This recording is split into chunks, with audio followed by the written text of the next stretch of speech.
got it. Anyway, I originally from New York, Rochelle, New York. And who's here? How many Gesher guys are? Any Gesher guys? Okay, who's Leah Lasky's brother? Okay, let's say hello. Anyway, Okay. So we gotta go. So yeah, now it's working, right? Now it's working here. Yeah. Yay! Okay. Thank you. Wait from start. Go to presenter view. There we go. Let's just see more. That's the test. No, Here we go. play from start. Because interview. So Okay, thank you. Yes. Here, A brilliant illustrator. The last book is also. other one went into the genius. notes. Okay. Second screen went into the notes, not the main screen. it's working. It's mirroring. No, it's on like a slide. It's got the. Oh, because it's mirroring that. Yeah. It's not mirroring the other. Sorry, I just had the other. Okay, we're still working. Anyway, I was raised not. I am. You guys know the term FFB. You know, from birth, BT, Balchuva. I'm FFA. I'm from Aish. So it's a term I coined. Anyone who's from Aish, welcome to use it. Just give me credit. I went to public school. I was born in Brooklyn. Grew up in New Rochelle, New York. Raised Reform, which means we had ham and cheese on matzah during Passover. Not making that one up. Went to public school in New Rochelle High School. I went to Vassar College undergrad. I studied Russian language and literature and Japanese in university. Any Russian speakers? Anyone else? No one else. Okay. You got me. I Perfect. wanted, There we because I go. wanted to do international. Thank you, Yuri. Don't trip on the chords. Because I wanted to do international business. I wanted to do international business, and those were good languages back then. Today, I would definitely be learning Spanish and Mandarin. Anyway, when I graduated college, I could read like Tolstoy's War and Peace in the original Russian, but I couldn't ask for directions on the street. Because you want to speak a language, what do you got to do? Live there. Live there. Want to learn Spanish? Live in Florida. How many Floridians are here? Speak Spanish? How do you speak to the gardener and the maid otherwise? You got to know this stuff. Anyway, I decided before going to grad school in business, take a year off, go half a year, graduate student, University of Moscow in Russia. And then, never been to Israel, I was going to go to kibbutz. Signed up for kibbutz ulpan. When I went off to Russia, that's 1,000 years ago, it was the Soviet Union when it was illegal for a Jew to even learn Hebrew or keep Shabbat or keep kosher. The first thing I learned is you want to get a Jew to do something, just tell them they can't. If the Congress were to outlaw Judaism, okay? If the Congress were to outlaw Judaism, every Jew would run off and secretly start studying. Don't worry, it could happen in New York soon with Hamandani being the mayor. So for those of you in New York City, it could be in for a surprise. Anyway, when I basically, the first Shabbat I ever had all these amazing Jewish experiences. We were in the Soviet Union when it was illegal for a Jew to do any of these things. And I came to the conclusion, it's so loud, oh my God. I came to the conclusion, just listen to my own ears here. I came to the conclusion that there's got to be more to Judaism than I've been exposed to. So I canceled my kibbutz and I came to Aish Torah. It was supposed to be 3 months. And that 3 months has now 10 months and 44 years. So I studied full time. I got smicha in Aish Torah. I have a master's degree in history. I'm a licensed tour guide in Israel, an author, speaker, and podcaster. I have been here working from the second, after Rabbi Asher Resnick, if you know who he is. I am the second longest educator in East Jerusalem. But I recently got remarried and moved back to America, living in Wesley Hills near Muncie. Anyone from Muncie here? No Muncie people? Until my wife makes Aliyah, which will be by the summer. So please God, I'll be back. But because I have not been here the whole year, and I came back, so Rabbi Katz asked me, can I please do some teaching? So we're going to have a triple feature this afternoon.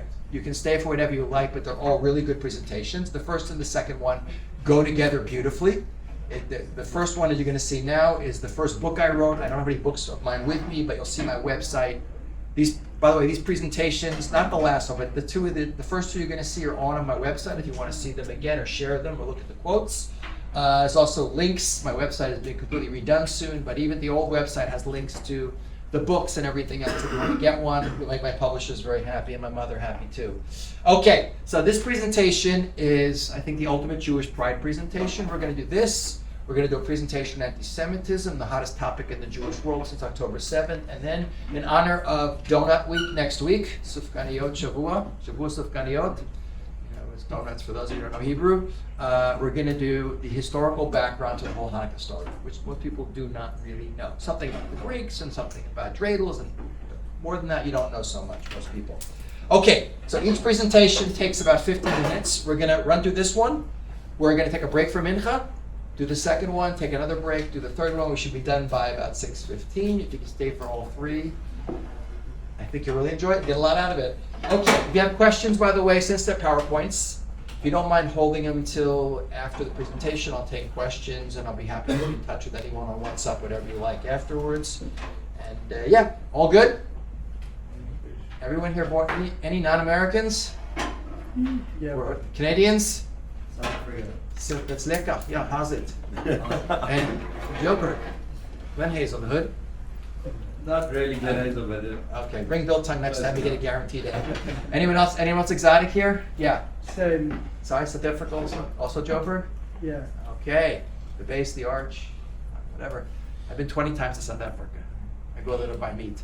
Anyone else exotic? Just trying to see who we have in the audience. Yeah. Toronto. Sorry. Toronto, that's not exotic. Donald Trump calls it the 51st state. Ooh, okay. Now, I understand. Canadian. Who's Canadian?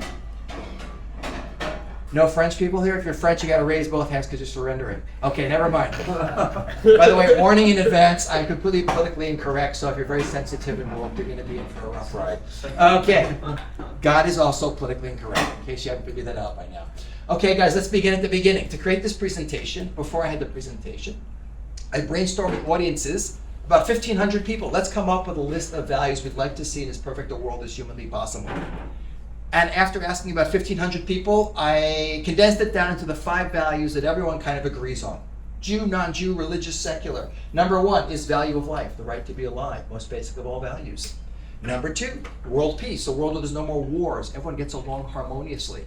Number 3, we have equal justice, a world where everyone is treated equally before the same set of laws, no inequality. Number 4 is education, a world where everyone is functionally literate as a way of achieving their potential and contributing in a meaningful way to the world. And last but not least, a huge category, which is social responsibility. People taking care of the world. Ooh, it's coming out of the speaker. That's good. Whether we're talking about crime, poverty, whatever, environmental issues. What do you say, guys? Looks good? We should have these values in the world? Yeah. Look around the room. This might be the only time you ever see a room full of Jews agreeing on anything. And it's not just Jews. Everyone who sees this list has an immediate intellectual and emotional recognition. This is the way the world should be. It's almost as if these values are born programmed into our brains as like a basic operating system when you're born.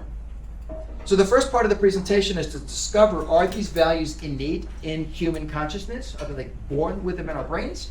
Or did we learn them from somewhere? And if we learn them from somewhere, what's the source? So what we're going to do now is jump into a time machine and travel back thousands of years to the ancient world to see what did they think of these values. Did they have the same values?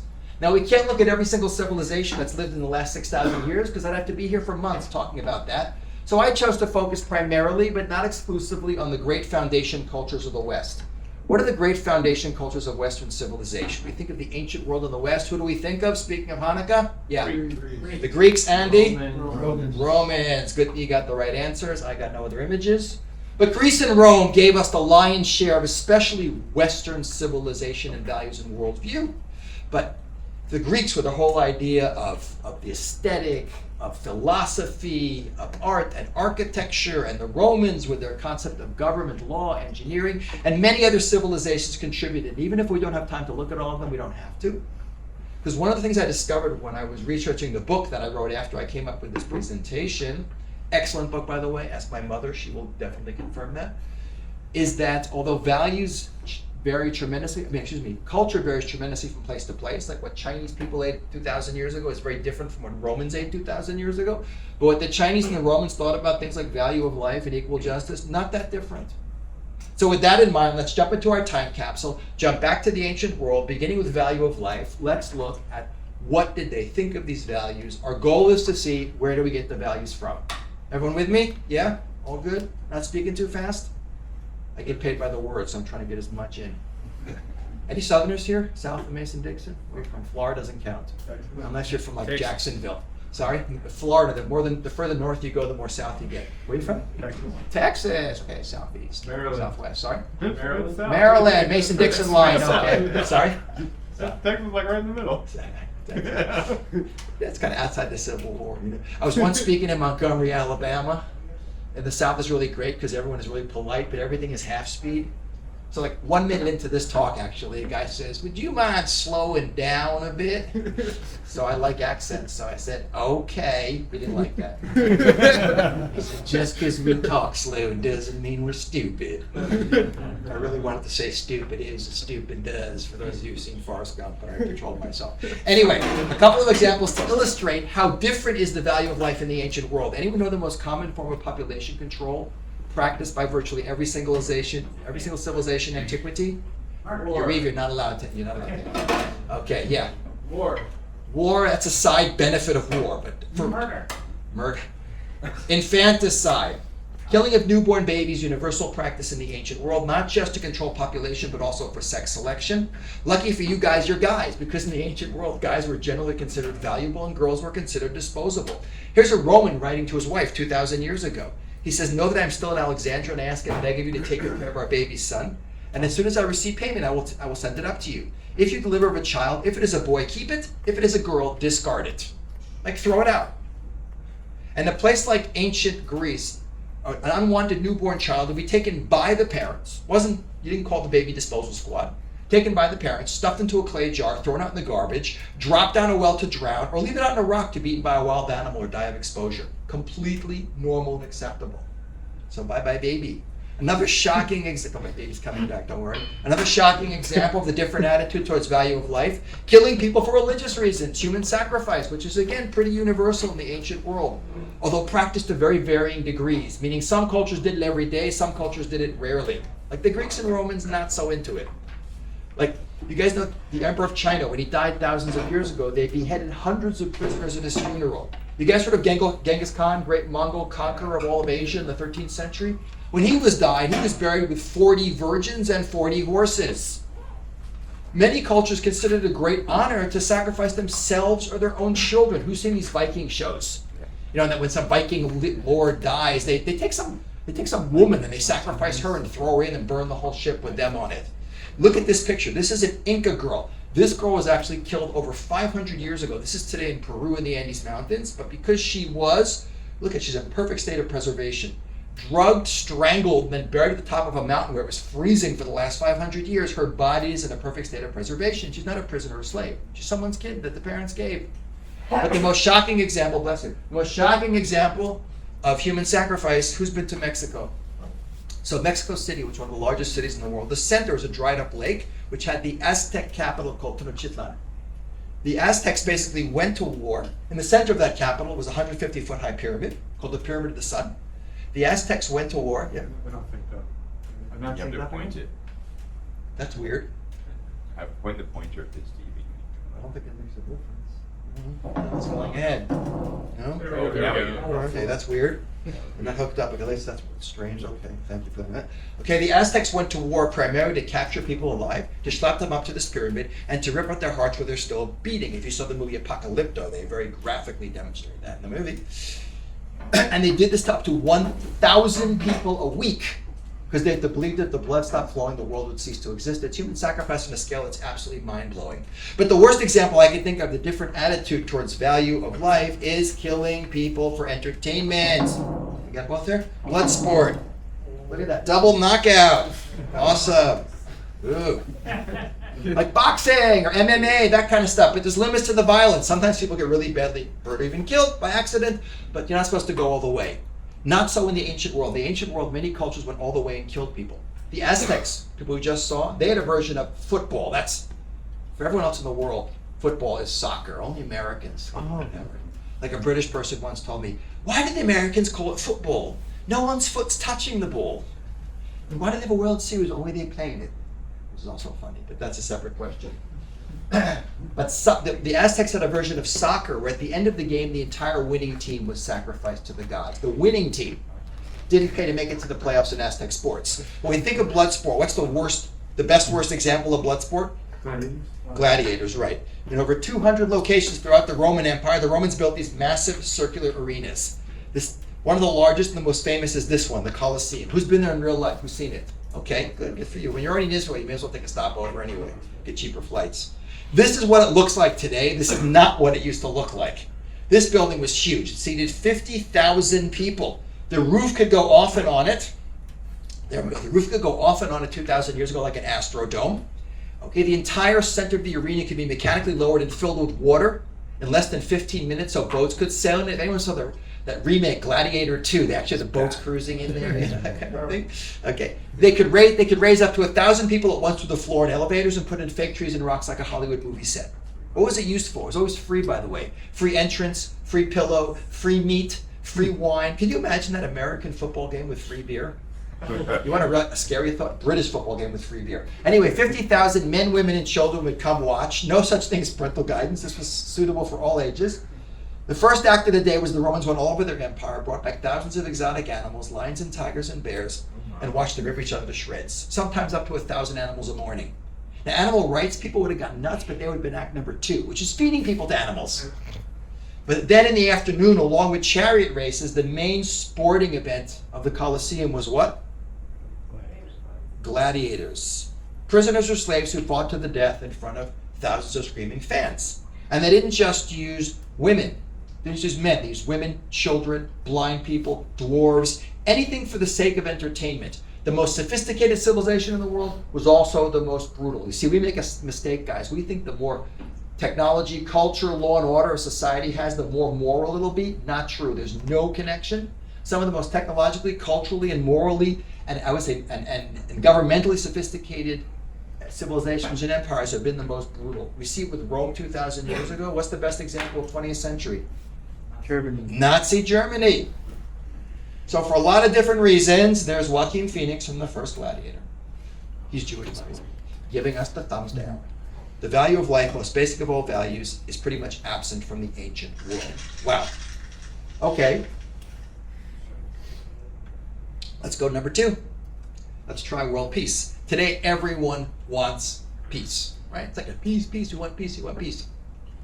When I was a little kid, it was so long ago, it was during the Vietnam War. People who were against the war used to wear these buttons that said war is not healthy for children and other living things. It's an obvious point that war isn't healthy for anyone. It's a pretty obvious point that war is the most destructive pastime that humanity partakes in. How much money does the world spend, by the way, on weapons, defense budgets, collectively? What do you think? Trillions of dollars. 100 trillion. The world spends close to $2 trillion, of which the United States spends close to half of that. You know, the U.S. spends more on its defense budget than the next 10 countries in the world combined. That includes China, North Korea, and Russia. Canadians, what do we learn from that? Don't make war on America. The Canadian Army, all 10 soldiers are amazing. Anyway, $2 trillion. What could you do with $2 trillion if in armies to arm, weapons to buy, and wars to fight? How much food, medicine, housing, education, clean water? You know, thousands of children die every day in Africa from diseases related to not having clean water. Well, we just figured out now that war is destructive. They had smart people in the ancient world. They had Socrates and Plato and Confucius. Come on, if we know today that war is destructive, and they knew back then when war was destructive, then how come like 6,000 years of human history is 6,000 years of war?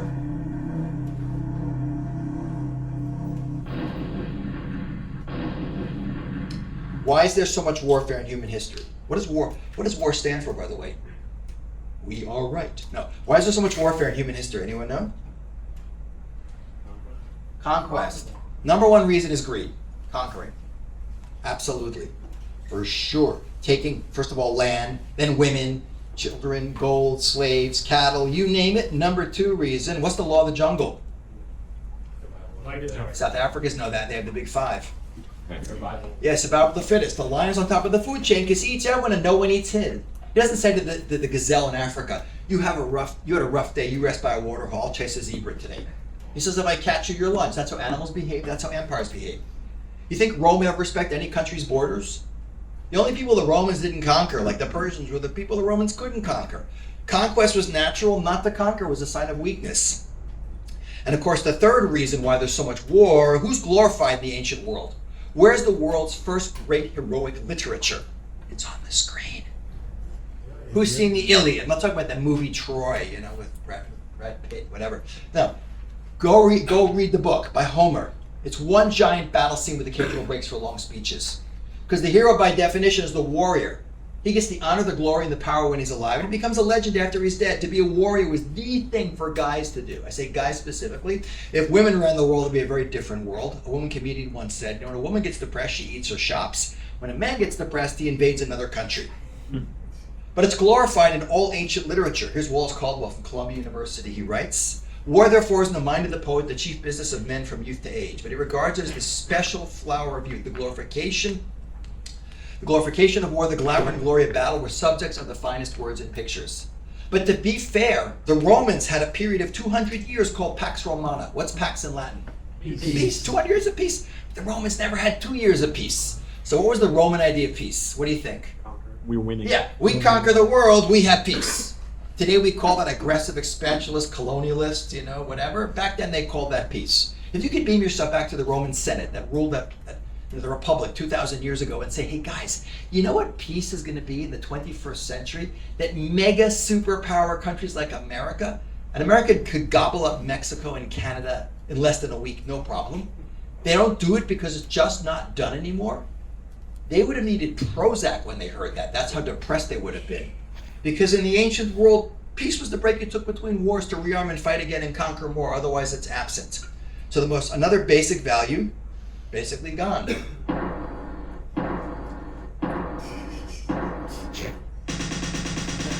See the fun things you can do with PowerPoint. Okay. Number 3, equal justice. Now today we take this for granted, coming from a liberal democracy that all of you guys come from. And the real power of a democracy is not so much whether you vote or not, but whether there's a system of laws that everyone is subject to and no one is above, like the US Constitution. We take that for granted today, but beam ourselves back to the ancient world. Look at this medieval picture here.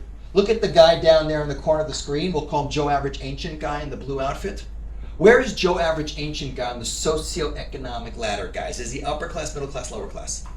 Lower class. What title are we going to give him? He is a peasant or a serf. We associate that with feudal Europe, but feudal systems exist everywhere in the world at all times. But 1,000 years ago in Europe, 90% of the population is like this guy, a serf. What is he doing for a living? Farming. Does he own the land he farms? Usually not. And sometimes he's a tenant farmer, but he pays most of what he harvests in taxes to Joe Lord. And with an outfit like this man has no plans to do any manual labor. What gave, by the way, Joe Lord the right to rule over all the peasants? Did they elect him to be the Lord? No, the king. No. Golden rule. What's the golden rule? He who has the gold makes the rules. For South Africans, those are Krugerrands. They've long since left the country, don't worry, since 1990. Anyway, birth and wealth are like the sole criteria for leadership. What you and your family own. And between that teeny group of people called the nobles, the lords, and everyone else, is there equality before the law? No way. This institutionalized inequality, with the peasants having little or no rights at all, and the lords being above the law and doing whatever they like. And the ultimate elite in human history are these guys, kings. A guy like Pharaoh, we're going to start reading about him soon, right, with the Joseph story. You have no idea how powerful this man was. You get a little sense of it if you read Chumash, that he's a living God. Okay, by the time you get to the guy in the middle, who's the guy in the middle? No Brits here? King No Henry. one from England here? King Henry. Yeah, King Henry VIII. The great Renaissance kings of Europe. They're no longer living gods, but they rule by divine right. Who remembers what divine right of kings is in European history? Yeah. You think God chose me to be the king? Yeah, God shows me. If you don't like it, remember what does the Queen of Hearts say to Alice in Wonderland? Off with her head. And he did it to 2 of his own wives. He had 6 of them. Anyone can name the 2 wives, double bonus points. Mary Magdalene. Not Mary Magdalene. Definitely not her. Sorry? Magdalene. Anne Boleyn and Catherine Howard. Okay, never mind. Whatever. We didn't want to burn his dinner. Tremendous inequality in human history. But to be fair, guys, who invented democracy? Where's the word come from? What language is the word? Greek. Demos kratos. The people governed. Which Greek city-state had created the concept first? Athens. Okay, and the Greeks had a much more direct, efficient democratic system. Today, when they live in America, Canada, South Africa, you don't vote directly on anything. You vote for someone who votes for you, like a congressman, senator, member of parliament. In Greece, all the citizens voted directly on every issue. But who were citizens who could vote? Yes, men with land. Sounds like a rock group. Athens was an oligarchy. A couple thousand men with land had all the rights. Everyone else was disenfranchised, had no rights. Not women, not slaves, not artisans, not freedmen. Oh, I forgot to turn my phone off. If you look Here, look at this quote from Henry Phelps Brown of Oxford University. He said, the Greeks distinguished strongly between different types of persons and thought it only proper to treat them differently. This inequality of treatment they endorsed in the name of justice, an endorsement that with Aristotle included the justification for slavery.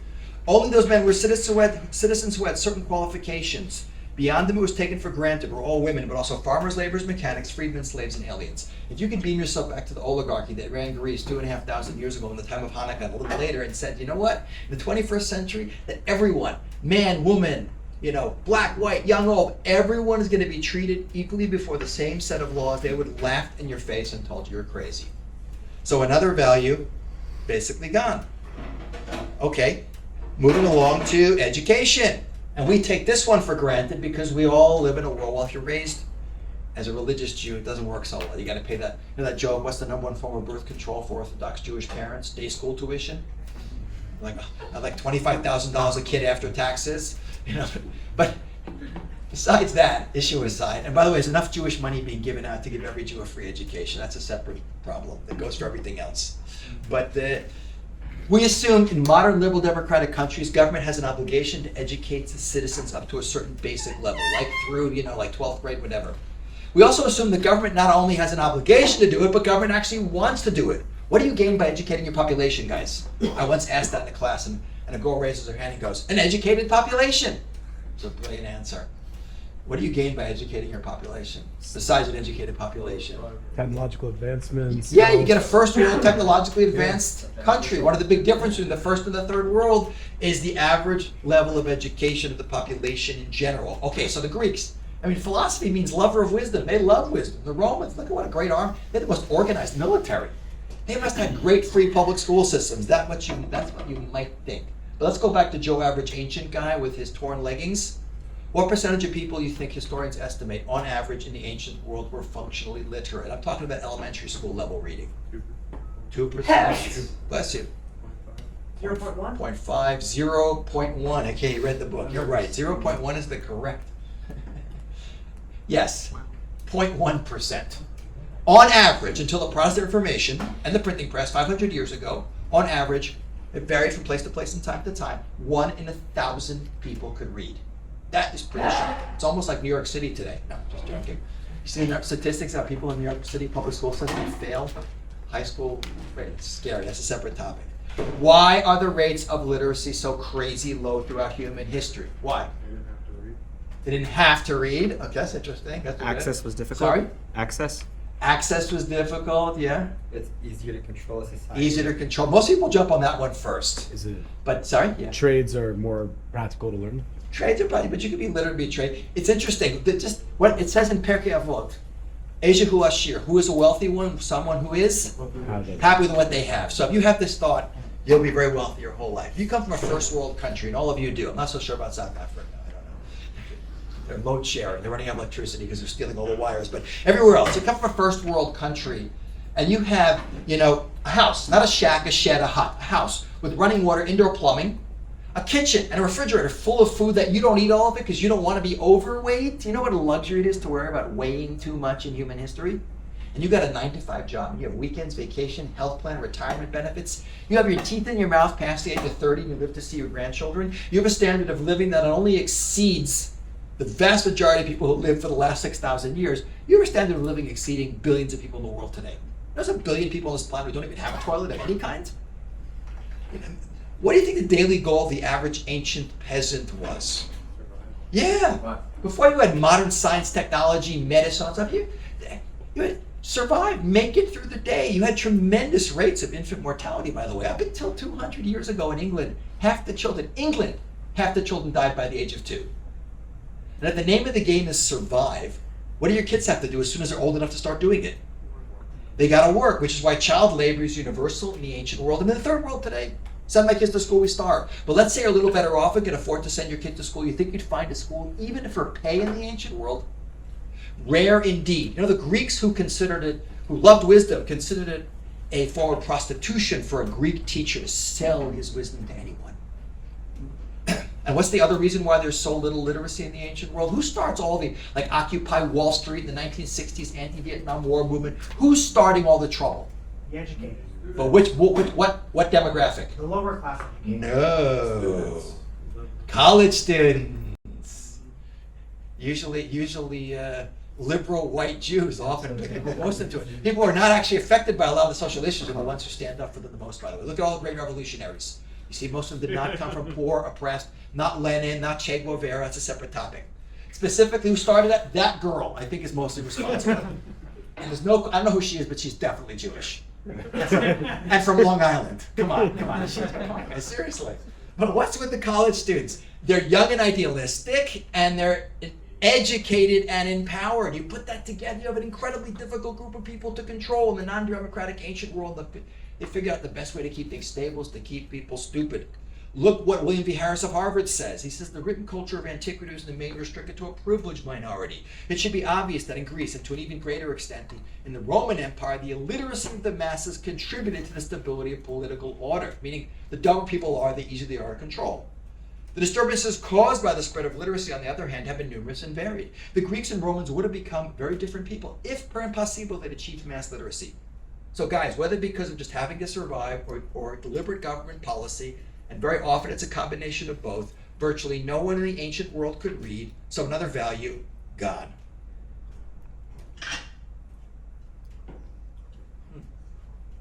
That's my graphic artist's graduation photograph. There's his cameo appearance in his PowerPoint. Okay, last but not least, guys, we have social responsibility. And this one's really quick to do because there wasn't any in the ancient world.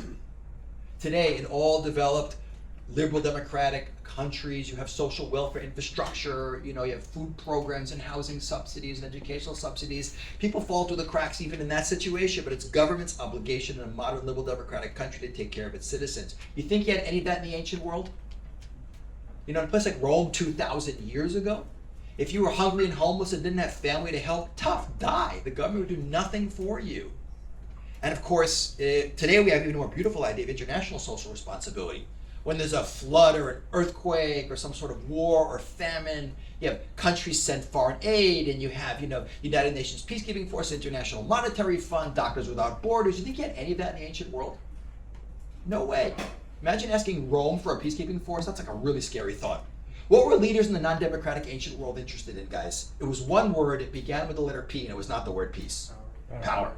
Preserving it, passing it on, hopefully increasing it. Remember Genghis Khan, our great Mongol conqueror of Asia with the 40 virgins at his funeral? Look at his beautifully uplifting message of what is important in this world. I love this one.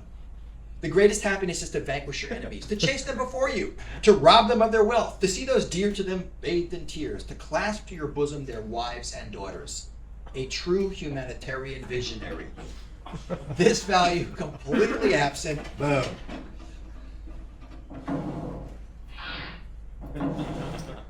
So guys, what are we left with? A very different vision of the ancient world than maybe we got from our 6th grade world history overview. And don't get me wrong, I'm not saying everyone in the ancient world is evil and horrible.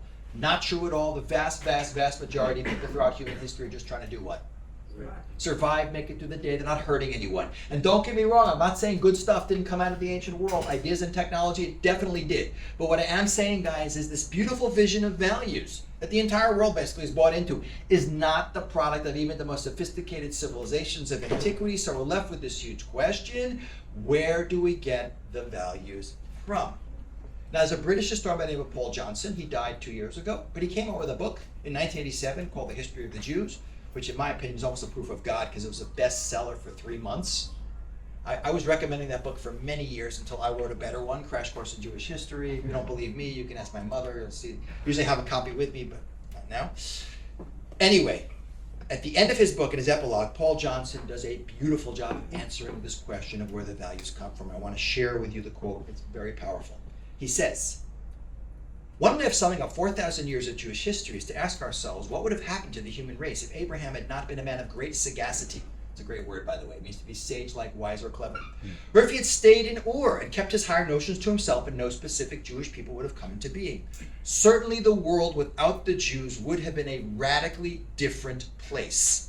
Humanity might eventually have stumbled upon all the Jewish insights, but we cannot be sure.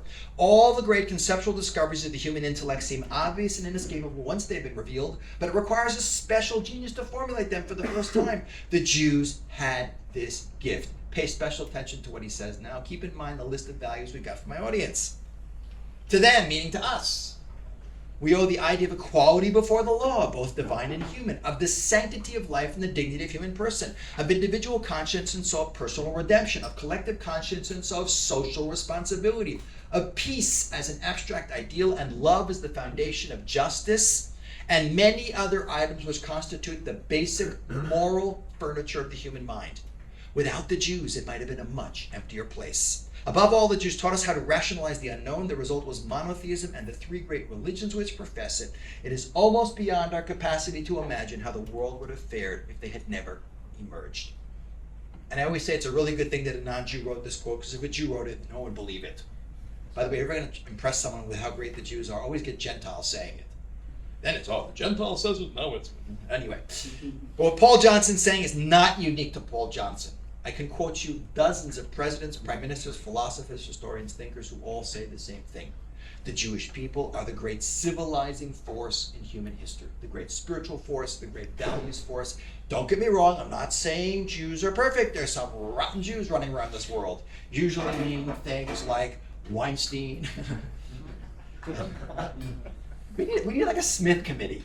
Like to rename these guys Smith. We got people hating on us for all the stuff we didn't do. We need guys with these obviously Jewish names, like so we get blamed for more stuff. Thankfully, Sam Bankman-Fried doesn't sound quite as Jewish, but the Bankman in it all makes it. But seriously, there's rotten Jews in this world and there's righteous Gentiles. That's not the issue.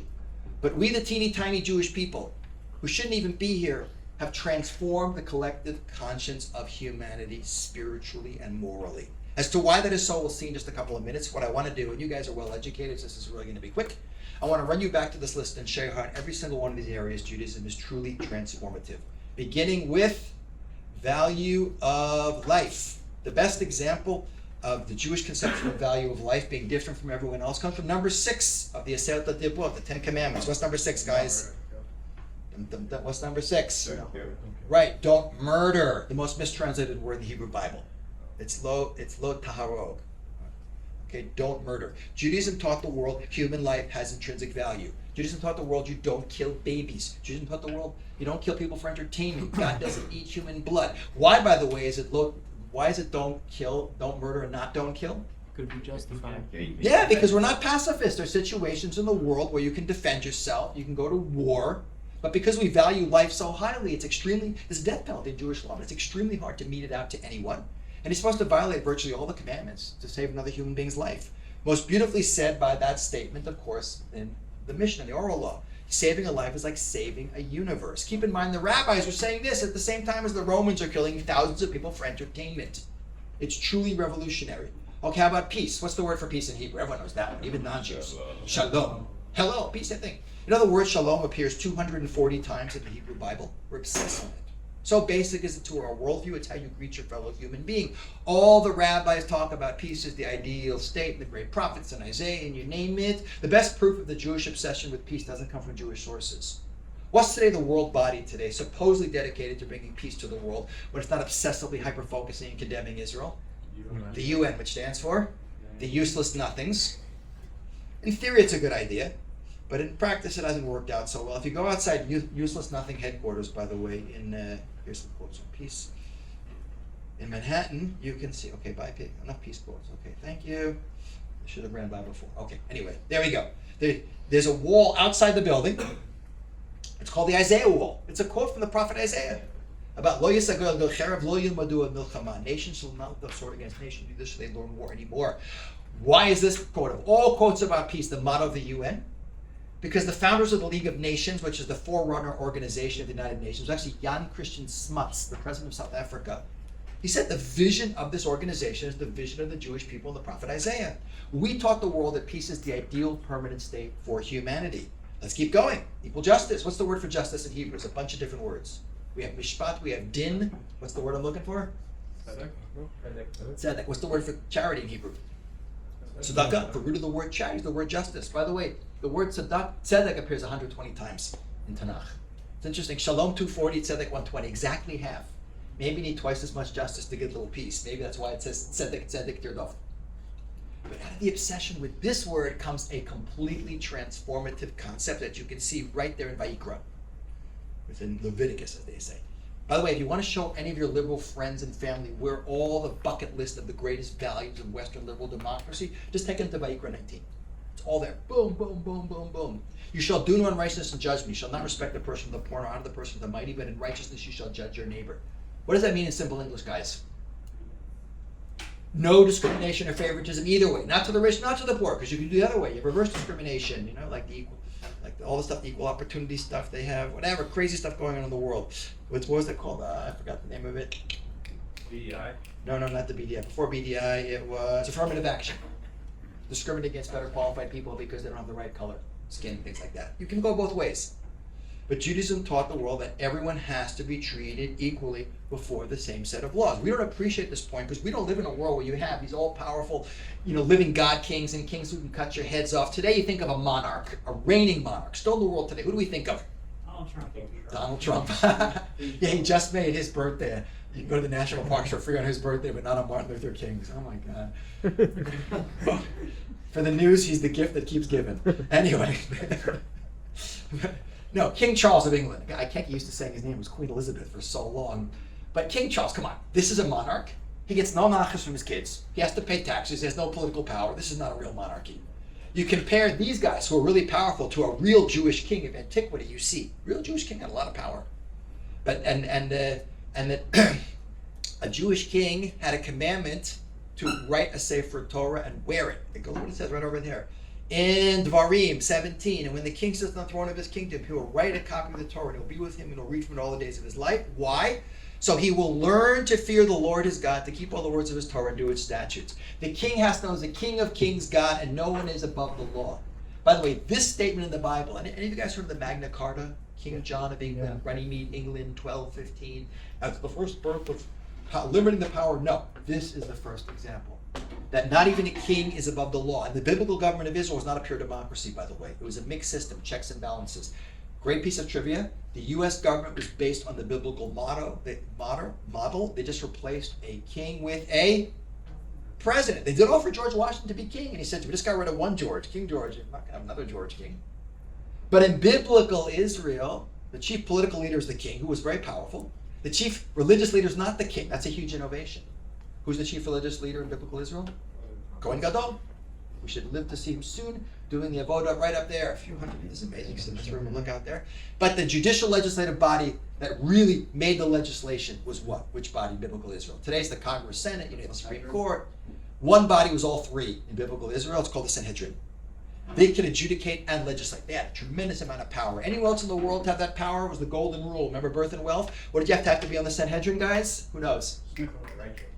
Well, you had to be head of smicha, you had direct transmission of Torah going back to Moshe Rabbeinu. First, you had to be married with kids. Why? Because that puts your value other than yourself. Yeah, well, first of all, it teaches you mercy, for sure. Like you guys know. How many guys are like 18, 19? Okay, still teenagers, so watch what I say. But trust me, once you have teenagers, you realize you definitely, Roseanne Barr had a great line. She goes, now that I have teenagers, I realize why some mammals eat their young. No, just joking. You have to learn mercy. Being a parent teaches you mercy. You had to, by the way, also have what else? Unquestioning integrity. Come on, guys. Political integrity is an oxymoron. What's an oxymoron? Two opposites. You get two opposites like military intelligence, jumbo shrimp. The British would say, oxymoron, American culture. I don't say oxymoron, British cooking. French military victories. Statue of Liberty had both hands up when it left Paris. Anyway, just kidding. I'm banned from France a long time ago. I made too many French jokes. But it's a unique system. You had to have encyclopedic knowledge of everything, by the way. Not on your smartphone. It had to be in your brain. That's why it's called a smartphone, because it seems to know everything, and people don't keep any information in their brain except how to access their phone to get it. It's a very unique system. Best person for the job got the job regardless of position in society. Okay, let's move along to education. We can skip this because your parents think there are 11 big commandments. What's number 11?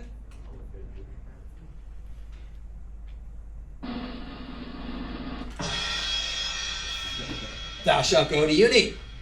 Preferably Ivy League. Not anymore. Harvard sucks. Anyway, used to be good. They went from like 25% Jewish to 5% Jewish now because they're so nasty. But preferably like a high-level school with a free scholarship. That's called Chidur Mitzvah or Zeh Keli V'Anvehu. Reminds me of that discussion about when is a fetus viable? When can it live outside the mother's womb? The Jewish mother answers when it graduates from medical school or law school. We are educationally obsessed people, my friends. We have a unique status. Jews are the only people who are consistently highly educated throughout their entire history. Other civilizations like the Greeks and the Romans, they valued education. They did not mass educate their population. This goes back to the totally different attitude that Judaism had toward education. Everyone else was saying keep people stupid in order to control them. Judaism is saying educate people in order to empower them to take responsibility. You guys know the Rambam, okay? He did. Look what he says, it's Mishnah Torah, about the centrality of education in Judaism. Appoint teachers for the children in every country, province, and city. In any city that does not have a school, excommunicate the people of the city until they get teachers for the children. If they don't, destroy the city, because the world exists only because of the breath of children studying. Destroy the city if it doesn't have a school. No Jewish community was ever destroyed because it didn't have a school, because we literally had free public education way before anyone else ever thought of it.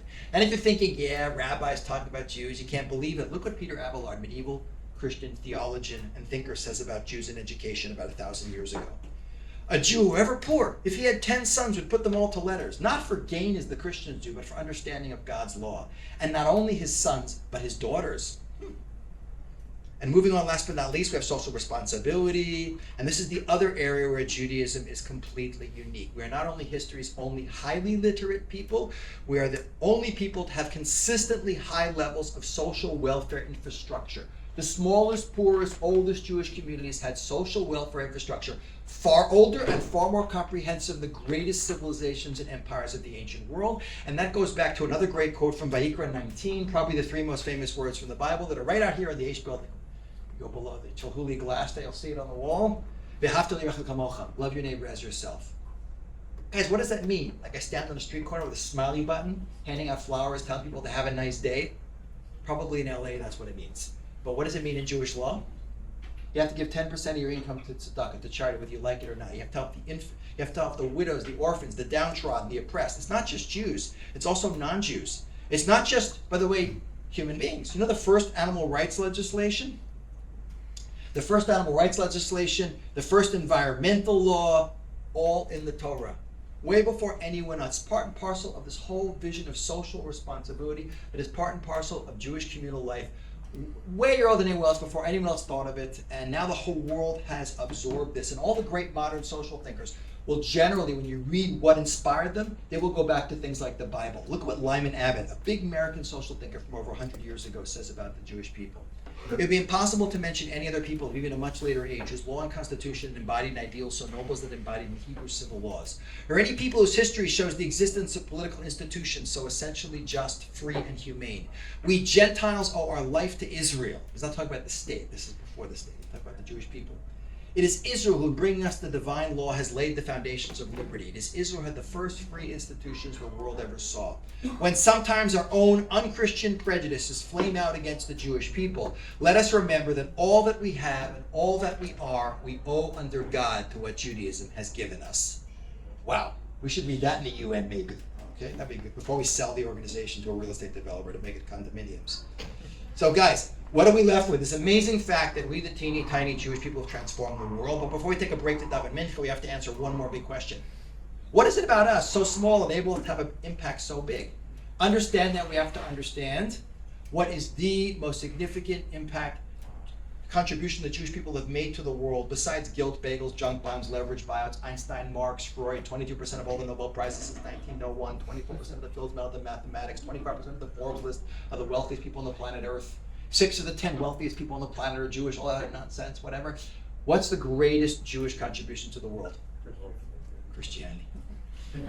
Merry Christmas. One God, brought to you by the Jewish people. One God and one absolute standard of morality that comes from that God. A God who says, this is right, this is wrong, this is good, this is evil, and I don't care what you think about it.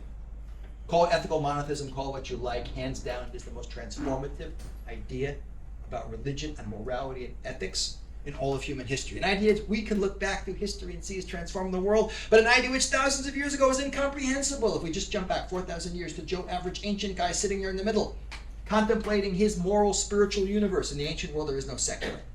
Everyone's religious, but all religions are polytheistic. What's polytheism? Multiple gods. Every force in nature had a god that governs it. You perceive that gods wanted different stuff from you. All these cultures had law and order, and what, we didn't vet law and order. You have to have that system. We have anarchy. And then ideas of what was right and wrong, what were they based on? What was their morality based on? The word morality comes from mores, by the way, the Greek word for custom. The word for ethics comes from the Roman word, Latin word ethos, which means custom. What decided was right and wrong in the ancient world? What the majority liked, what you thought the gods wanted, what was expedient and cheapest to do, like we got to control population. This is before, the birth control pill, so kill babies. No one misses them that much because they're new. So you had an entire ancient world that was essentially amoral. What's amorality, guys? Without morality, because it was amoral, it degenerates into being immoral, which explains why you had beautiful classical architecture and philosophers and unbelievable stuff and people killing babies and having inequality. It all came out of a world where no one could say this is right or wrong, good or evil in absolute sense. Into this world, almost 4,000 years ago, comes one man, Abraham, of a place called Ur. Where's Ur today, by the way? What country is Ur? It's not Brooklyn. Iraq. We all know where Iraq is. As Ambrose Bierce, who wrote during the American War, Civil War, said, he said, war is God's way of teaching Americans geography. So now we know where Iraq is, we know where Ukraine is, we know where Afghanistan is. Out of Iraq, almost 4,000 years ago, comes one man who's great for two reasons. A, in a world that has totally lost connection with God, Abraham is a radically transformative, free-thinking super genius. He's able to think outside the box and connect to an infinite, invisible being. Pretty high level of abstract, brilliant thinking. But not just that, but to be able to connect to that being and say, I don't care what anyone thinks, I'm going to bring that idea into the world. I want truth regardless of consequence. I choose to live if necessary, to die for the reality of God. Not that God needs us to live for him or to die for him. You don't do anything for an infinite being. But Abraham recognizes without relationship with that infinite being, we are doomed. We're missing the point of creation and we're going to eat each other alive. That's what Shema Yisrael Hashem Elokeinu Hashem Echad is. That's our mantra, our battle cry. God is it, the source of spirituality, morality, values. And look at how transformative that idea was, guys.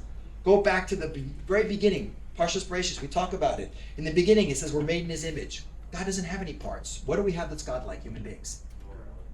We have a higher spiritual and intellectual essence that we call a neshama, soul, this divine spark. Look at the implications of just that idea in transforming how we look at the world. If every human being is made in the image of God, we each have a piece of this infinite spark within us, which is why saving a life is like saving a universe. And if we're all made in the image of God, there's a fundamental equality amongst all of us. Like the prophet Amos says in the Bible, has not one God made us all? Are we not all his children? And if we're made in God's image, we have an obligation to act like him, which is why one of the 613 is v'halachta b'drachav. Be like God, go in his ways. What does that mean? I sit in a cloud and throw lightning bolts at people? No, the rabbis say, just as he is kind and merciful, you got to be kind and merciful. We don't appreciate how much these ideas have changed the world. Here is one person who does, John Adams, second president of the United States, and the first one to live in the White House, which is now getting a new ballroom.